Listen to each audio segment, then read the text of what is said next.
দীর্ঘদিন ধরে থেকে লক্ষ্য করেছি আওয়ামী লীগের যে প্রেতাত্মারা এক সময় ভোট চোর ভোট ডাকাতির সাথে সংযুক্ত তারা আজকে আমাদের দলে প্রবেশ করেছে।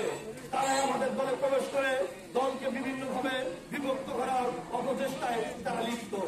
তারাই আমাদের রাজপথের লড়াকু মানিকগঞ্জের জননন্দিত নেতা সংগ্রামী সাধারণ সম্পাদক জনাব এজে কবির জিন্না ভাইয়ের বিরুদ্ধে বিভিন্ন অপপ্রচারে তারাই লিপ্ত।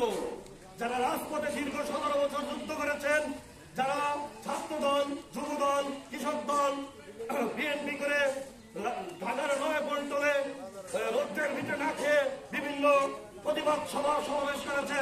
দেখেন আজকে তারা কোথায়?